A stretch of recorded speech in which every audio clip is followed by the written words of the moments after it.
2, Bernie Sanders announced he's running for president. What chances you give Bernie Sanders this time around, man? Shit. Now, I would say, I'll tell the truth. Last time Bernie was going, I liked the stuff, the policies and things that Bernie was talking about over Hillary, who wasn't giving me nothing but pandering. And I still didn't vote for him. But I wanted him to win. I would want him to, like, I had to check, like, I haven't seen some of the people. Now, that woman with the reparations, she bumped that up. I'll be pulling for her. But she need, like, I think 65,000 signatures and over 200 people to donate to her campaign for her to be in the debates. That's what the people online now are trying to rally towards to get her there. And that's gonna be a tough run for her. I forgot when the first debates is, but that's gonna be, she gaining some steam online with people. I still haven't seen any donation numbers or pertaining to her, but we'll see. Going forward, what happens with her. For me, I think Bernie Sanders is leading this pack, and I'm gonna tell you the reason why I do. Cause he wasn't leading that time. You're right. Go ahead. Yeah, but see, the thing was about him last time is nobody knew him. The only people who like really knew Bernie Sanders at that time, if you paid full attention to politics, because he wasn't a guy that you would see on CNN or MSNBC or doing interviews with the New York Times, Washington Post, or anything like that. But you had to tune into like Free Speech TV. He used to be on Tom Hartman's show all the time. So Bernie really didn't have any name recognition out there. The reason why I think he has a shot this time, especially winning the nomination, is the same reason I thought Donald Trump was going to win. Donald Trump spent the whole 8 years under Barack Obama building a brand and building a coalition of voters on the right wing. Then they had about 18 people who ran for office. Well, he had 8 years to build a coalition. All the rest of you guys didn't. You didn't. So what you was trying to do in 2 years, he had done in 8. So when you watch Bernie Sanders now, he raised, $3.3 million in one day. Kamala Harris raised $1.5 million in one day. A lot of these people now are playing catch up. And what you're going to see happen is this. None of the people that I seen, that I follow on Twitter or whatever, YouTube, none of those folks have said they weren't going to vote for Bernie. Like everybody that I know who liked Bernie Sanders in 2016 still like him now. So, but they're waiting for that shooter. But one of the things that you have to focus on is this: the other progressive left wing in the race is Elizabeth Warren. So Bernie raised $3.3 million in 24 hours. Elizabeth Warren only raised $300,000. So what it tells you is a lot of the people on the left did not give money to her with anticipation that Bernie Sanders might get in the race.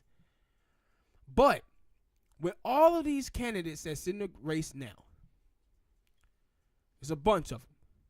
All of these people are about to split the Hillary Clinton vote.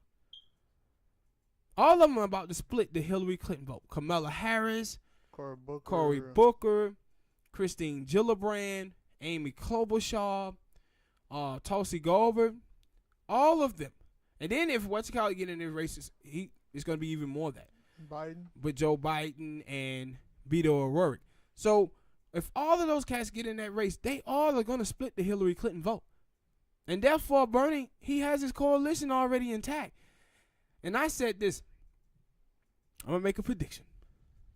If Bernie Sanders get anywhere from 25 to 30% of the African-American vote on Super Tuesday, he's going to be the nominee of the Democratic Party. Because that's all he needs. I was going to say, of him winning, it would be based off how bad the media try to slander him. And they already done started that. Yeah, no, I said they already started. And it's funny because you brought up Elizabeth Warren, and I was like, I haven't heard anything like them trying to slander her too much. They slander her. They was doing the thing with her tax proposal. Oh, I They was doing the thing with the Indian thing. They be out there on it. I forgot about that, but I was like, yo, it was like as soon as Bernie said, yo, I'm running, it was like he became public enemy number one. It was like, it always gonna be that. What did he do? What did he do? Especially when you look at all the track records of the other candidates that are running who have bad ones. Yeah, but it's the same thing. It's the same thing. Like when Bernie runs, like when you hear from Bernie, this is how it goes. Kamala Harris, people say, I don't like her record. Cory Booker, people who dislike Cory Booker say, I don't like that he took money from Big Pharma and he seemed to be tied to big business and the bankers. People say stuff about Tulsi Gabbard. Well, on gay rights, she's bad. When they get to Bernie, people say, I don't like him. It's just something I feel about him. And it was like, yo, only reason they dislike Bernie is because Bernie don't talk about identity politics. He doesn't talk about identity politics, and he don't do tribalism. Like people on the left, people on the progressive left, they think that they are in a fight between progressive politics and centrist politics. They're really not. They're in a fight between progressive politics versus tribalism and identity politics. That's all this is with the Democratic Party. It's just strictly identity politics. Huh? And that's the thing. They dumbasses ain't gonna look at it that way. They just don't. Or maybe they do, and they just don't. No, it's so obvious. Like if you watch with Bernie Sanders, what you will see people do is that, especially like white people on the left, they weaponize blackness. They weaponize women. When in 2016, what happened was this: the white men who did not like Hillary Clinton because of her record, they called them Bernie Bros to make them sexist and misogynistic. The women who liked it, Bernie Sanders, they said, you know what? It's a special place in hell for women who don't vote for Hillary Clinton. And also said, you know what? Women are only voting for Bernie Sanders because the guys told them to. See, this is like a lot of these feminist women, bro. A lot of feminist women practice misogyny themselves. One element of misogyny is to erase women voices. Feminist women will erase women voices who disagree with them. Yeah. They totally erase all the women on the right wing. But then with women on the left, they erase them too. See, they be like, oh, Bernie's people, they attack black women. And I'm like, okay, since y'all seem to be caring so much about black women, why wasn't y'all saying anything about the Hillary bots that was attacking Nina Turner? Because they were really racist against her. But I didn't hear anybody's tweet or say anything about the attacks on Nina Turner. So, and then it always, listen to black women. Well, Nina Turner, a black woman, how come y'all never listen to her? Yeah, many other black women on Twitter who are saying, yeah, I'm right with Hillary Clinton. Or then now that we ain't riding with Kamala Harris. But y'all just want to let those disappear. And that's why I said people are always talking about the racism of the right wing. They never talk about the racism on the left. Yeah. Because a lot of white people on the left wing be using black people, using Latinos, and weaponizing our race and gender against other people, man. And like one of the things that a couple of people who they constantly attack is Mike Taibbi, David Sirota, and Greenwald. And the stuff that they say to them, some of the white people say to them, it's amazing. They be like, Greenwald is so white. I'm like, y'all white, motherfuckers. How the hell y'all gonna say Greenwald is really white like y'all ain't white? And oh man, black people, black Twitter ain't having none of this Bernie stuff. Like, it's black people who vote for Bernie. And this is the whole thing, like in 2016. In 2016, all these people was talking about, especially white people, oh, Bernie Sanders have no black voters. And I'm looking at them and saying, do Hillary Clinton have enough? Do she have enough? Because Hillary Clinton got less African American and Latino voters than any Democratic nominee in the last 24 years in the primary. But they were too busy trying to laugh at Bernie not having any black voters. But Bernie still had voters, black voters who was under the age of 35. The young vote. Yeah, they just count them out. But guess what happened in the general election? In the general election, 46% of African American young voters didn't vote. 43% of Latino voters, young voters, didn't vote. And 35% of young white voters didn't vote. And now they'll try to tell you, that's a lot. But they try to tell you that, oh, it was Russia. It was Russia.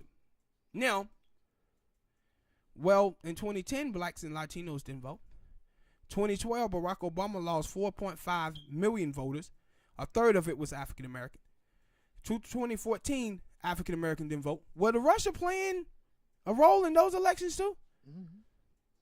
Was they playing a role then? And that's what I'm saying about these people. No, they're just making an excuse that they picked the bad candidate in Hillary Clinton that lost.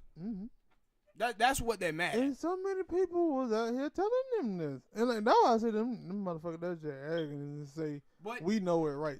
But if you watch now, Spank, the same weaponizing, the same weaponizing that they did against Bernie Sanders in 2016, people who's on the Hillary Clinton wing of the party, the pundits on television, on MSNBC and CNN, and the ones online, they're now doing the same thing with Kamala Harris.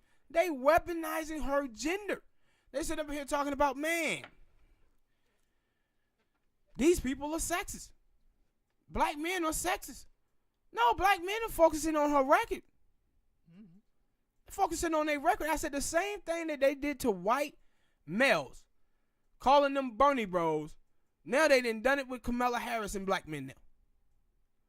And I said it got to get to a point where people on the left wing have to start understanding that one of the reasons why I think Bernie Sanders lost to Hillary Clinton, because I think he was too nice to her. Never ran a negative ad against her at all. But the left, progressives on the left must start to understand that the people who's in power in that party don't look at you guys as one of them. They look at you as an insurgent, as an outsider. And you must start treating them back the same way. Because they go harder at people like Bernie Sanders than they do Republicans, man. But I had to start looking at the government, the politicians and stuff, they supposed to be for the people. But sadly, they don't show it at all. Yeah. They don't show it at all.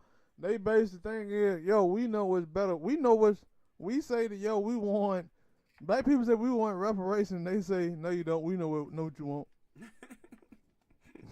You want this, you want immigration. No, they say, no, what you want is individual racism. Right? Yeah. They'll tell you about Republicans being racist all day, but won't tell you about the racist policies that they be pushing on the African American community and Latino community. They won't tell you about that. Like, we had Black Lives Matter, 5-6 years, not one policy measure passed, none. But they what do they do though?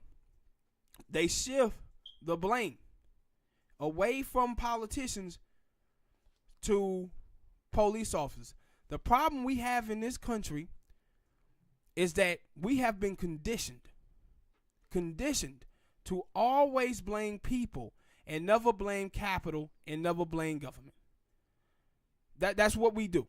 Like, when you remember when we had and that's what I'm talking about for as identity politics and tribalism.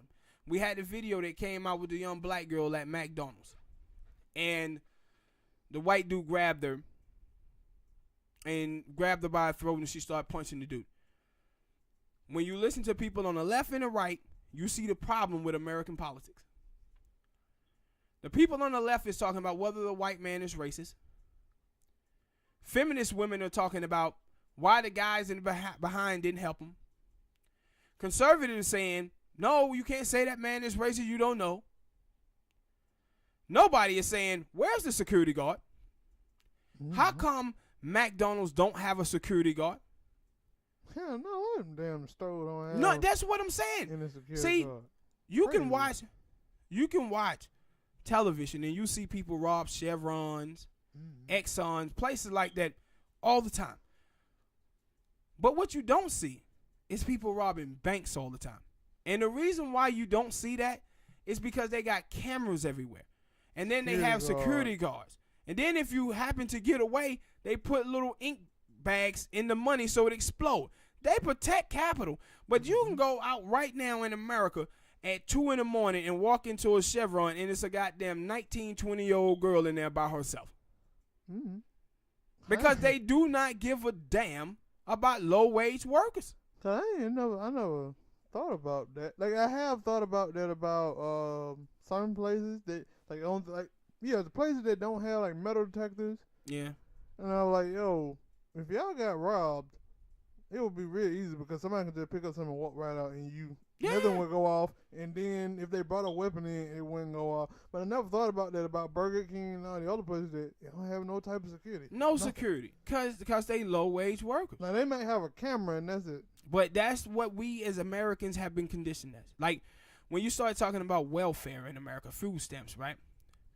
You have places like Walmart. And Walmart, the Walmart family alone have more money than the bottom 150 million Americans.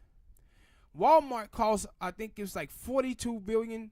It's a lot of money a year that Walmart costs American taxpayers. Instead of us blaming Walmart bring in all of this profit, all of this money every year. Instead of us blaming Walmart and telling them they need to pay their workers more money so we won't have to subsidize their workers, what we do is blame the individual who's on food stamp. These people are working 40-some hours a week. Mm-hmm. If you're working 40-some hours a week, you're supposed to get a livable wage. Yeah. A livable wage. But no, what we choose to do is blame those people. We blame the individuals while we let capital and government get away with turning all of us against each other by pulling these labels on us. Mm. But what you see in America, that Americans have to start owning up to is this fact. That white people in America have 90% of the wealth and own 96% of all the land. True. But out of just white wealth, 11% of white America has 77% of the wealth, while 89% of white Americans is splitting just 23% of the wealth. That's the elite. Now, people of color has 11% of the wealth, 10% of the wealth, and 4% of the land. But what you see constantly happen in America is those people fighting identity politics and tribalism for its party politics that keeps us in this place. We all are being robbed by rich people and the elites, but they keep us fighting against each other while everybody's lives continue to get ruined. Let me tell you something about white people real quick. In 1982, it was 81, 82, the bottom 50% of white Americans in this country had 47% of the wealth. Now 89% of them is splitting just 23% of the wealth. That's crazy. You said 89 to 49 now. No. In 1981, 82, the bottom 50% of white Americans own 47% of the wealth. Now 89% of white American is splitting just 23% of the wealth. But listen to who white people are talking about. White rural people. You know who they pointing the blame at? Immigrants. Yeah, black people. We ain't got your money. Mm-hmm. Your white people the ones who took your money from you. Right, wrong with your land. That who took your money from you. While they was telling you with the Southern strategy to blame black people and immigrants for taking your money away from you. Taking your job. They was back pickpocketing your ass. The greatest thing ever said by a president, Spank. Lyndon B. Johnson. Lyndon B. Johnson, you know where I'm going. Lyndon Johnson said, in America, you don't have to pickpocket a poor white man. You just have to make a poor white man think he better than the highest black man, or give him someone to look down upon, and you can he will happily open his wallet and give you all this money. He said that about white people, but the truth of the matter is, Spank, he could have said that about every race group in America. Because what the Southern strategy did, the Southern strategy taught white people to look down upon blacks, Latinos, right? But you watch blacks, Latinos who are upper middle class. What you'll see from them is that they never compare themselves to their white counterparts. They always compare themselves to poor blacks and poor Mexicans. Why? You know why that is? Because the black middle class without appreciating assets only have $1,700 net worth. Black. Go ahead. 7 out of 10. Come on. 7 out of 10 African American children born into a two-parent household, middle class, fall back into poverty. Black women between the age of 20 and 49 with a bachelor's degree only have $1,000 net worth. 98% of black women businesses only have one employee. Only 14% of African American that graduate college will own a home in their lifetime. The Mexican middle class, without the car and the couch, is only worth $4,300. Black people, 41. We've been voting for the Democratic Party for 50 years and made zero economic gain. We on par now in 2053 to have 0% of the wealth and 0% of the land. That's the reason why it ain't no such thing as a middle class right now, right? Yeah, like you got 78% of Americans living paycheck to paycheck. 40% of Americans is one paycheck away from poverty. Now I want you to think about that. If your ass is living paycheck to paycheck, you working poor.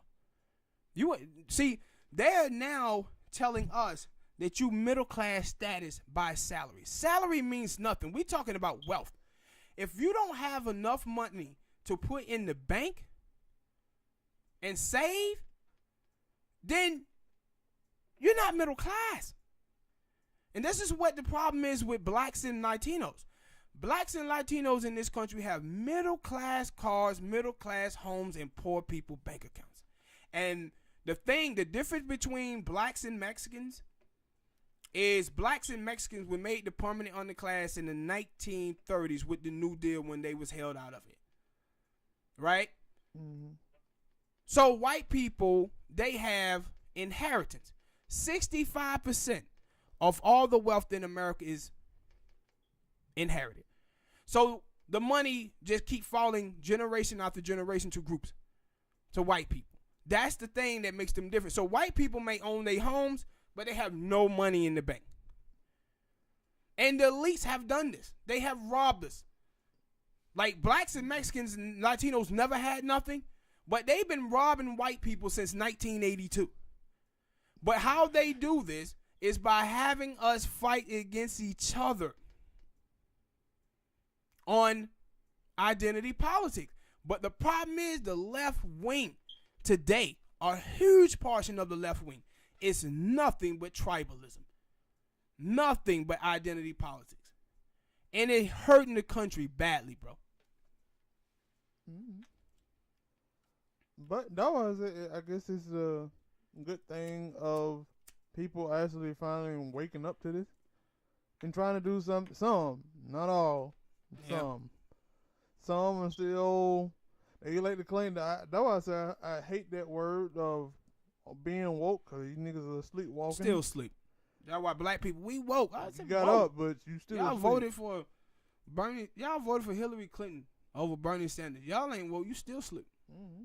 You still sleep. And now, where it's clear that it's somebody, like, for all those people, that, cause it look like it's a clear consensus from the media that they want Kamala Harris to win.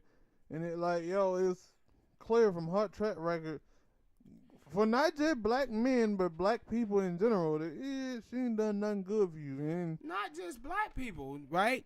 You take out, it was a Latino brother out there in California, got shot 6 times in the back. didn't know that. 6 times in the back by police officers. They were trying to get Kamala Harris to prosecute the police officer, and she wouldn't. Yeah, and it like and either they dead, either they just don't care, or they just hopeful that because I have seen people say, well, they can change.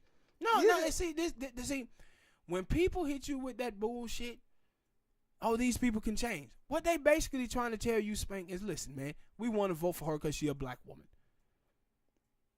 That's what it is. That's what I'm talking about identity politics. Let me tell you, in 2018, 70% of women who ran for office that ran against a man, they won. 70%, Spank.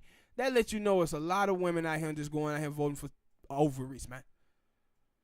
Mm-hmm. Alexandria Cortez. When Alexandria Cortez won, right, she was going all around the country endorsing people. She endorsed this white dude out there in Kansas. She was going up against I remember that. I think this Native American young lady, I forget her name, and she was more corporate Democrat. People on Twitter was killing Alexandria Cortez, saying, how dare you vote for this man? Mm-hmm. How dare you endorse this man? And Alexandria Cortez said, I'm endorsing policy. But that's not what a lot of people on the left wing is doing. You watch people like Chelsea Handler, right? Chelsea Handler was online basically just promoting women candidates. These women, a lot of these women was not pro-choice. They were pro-life over progressive candidates that was pro-choice. They just out here voting for ovaries. As long as a woman wins, don't matter what her policy is. As long as a woman, they don't, like, why would you want that? No. Yeah, why would you want it? And think about how bad this is for the country. So, bad for the left wing, because the left wing have been fighting this fight, progressives versus centrists. Going forward, the only thing that the millionaire and billionaire class have to do is put up black people and put up women. Mm-hmm. Because we voting for race. We voting for genders. We're going to be filled with sellouts. Mm-hmm. And see, everybody working for the person who can pay top dollar, and we poor. And the thing is, people must remember, bro, is this. One of the biggest problems on the left is they love to celebrify their politicians. Mm-hmm. One of the things I learned from the civil rights movement is that you never follow a leader, Spank. Not ever, Smoke. And you know the reason why? It's because a leader can be assassinated and a leader can be bought off. But an ideology, it can't be. When Osama bin Laden planned the 9/11 attack, he lived the rest of his life in exile. Did it stop Al-Qaeda? Did it stop ISIS? No. When he was murdered, they still out here going to work. Why? Because they was never following a man. Mm-hmm. They were following an ideology. But you look at black people, though.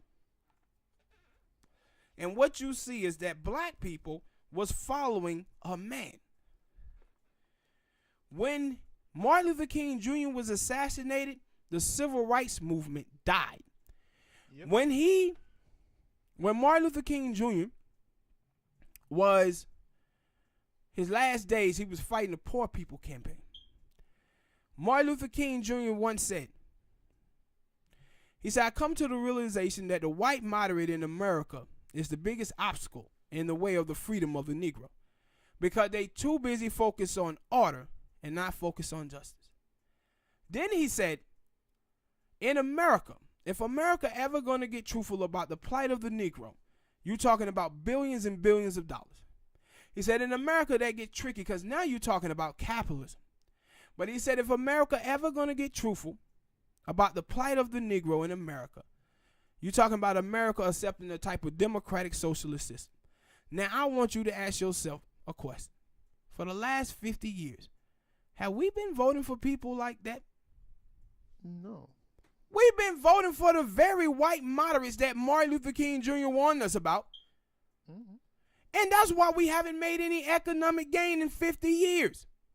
But no, that wasn't, like, I hear that a lot from, like, people, like, I remember when people was, that nigga Trump was having people come up there and talk to him, and I would hear Charlamagne and T.I. was like, yeah, I wouldn't go by myself. If I went, I would go with somebody who's more knowledgeable. Following the leader. Yeah, and basically saying, yo, I can say that they've grown. We talked about that before, they didn't grow. But it's bad that you have to have somebody that is more knowledgeable on this or a leader. Yes. And basically, and I remember Van Jones on the documentary 13. He was on Cooning Today on TV. Yeah, he probably was. But he was like, yo, black people haven't had a black leader since Martin Luther King and Malcolm X. And it, like, one that bad in it, too. Is like, his teachings are still out here. But see, now you finna get me to open up a bag. I'm finna open up a bag. See, when I tell you about not following the leader and about how leaders can be assassinated and bought off. Martin Luther King Jr. was assassinated. We had other leaders. Jesse Jackson, bought off. Al Sharpton, bought off. John Lewis is in there now caping for the same white moderates that Martin Luther King Jr. were fighting against. Andrew Young. See, when you think about it, you hear black people and they constantly talking about James Baldwin, Martin Luther King Jr., Stokely Carmichael, Angela Davis, Webb Du Bois. Black people don't supposed to be talking about these people, Spank. But what they letting you know is it's a void. Mm-hmm. Since 1968, it have been a void of black leaders. Because all of them have been bought off. Yeah. And see, this is my thing, too. This is the problem that I have with feminism. Problem that I have with Black Lives Matter. Can you name me one piece of legislation that feminist women have delivered for women? Did they get tougher domestic violence laws? No. Tougher rape laws? No. Equal pay for equal work? No. Tell me who is feminist women talking to. See, they have a women march. See, when Martin Luther King Jr. them was marching in the 60s, they was talking to somebody. Know who they was talking to? John F. Kennedy, President. LBJ, and Bobby Kennedy. They was putting the pressure on the Democratic Party. Who do you see feminist women putting the pressure on? You know who you hear them constantly talking about? Individuals. Like I said, they're conditioned to always blame individuals, never capital, never government. Feminism is in the pocket of the Democratic Party. No women, none of the women are getting anything out of this but the women who write blogs and stories. They getting paychecks. They getting money. Mm-hmm. Guess what, though? Nothing for women. They pimping out women's pain. This is the same thing with Al Sharpton and Jesse Jackson. From 1968, what legislation have they got passed on the Hill for African Americans? Nothing, but you know what? Al Sharpton has a show on MSNBC. He had the National Action Network where he's writing checks for himself for $600,000 a year. Jesse Jackson got his thing. What did black people get out of it? Nothing. Zip. Now, Black Lives Matter, right? Took in millions and millions of dollars. You see D. Ray McKesson, Sean King, Alexandra Garza, all of them got nice jobs for it. All of the women who played a role in the Black Lives Matter, the black feminists, all of them, they catching dough. They getting money. What did black people get? Any piece, in the piece of legislation on police brutality? Nothing. But no, I used to say about that with gay people that Gay people marched. Hell, they even fought. But they did it and they got shit done. Because gay people was holding the Democratic Party accountable. And they're like, why aren't we doing it? And that's why I always say, like, yo. What you see from these asses, Spank, is just a bunch of people talking. And that's why the next subject matter I want to go into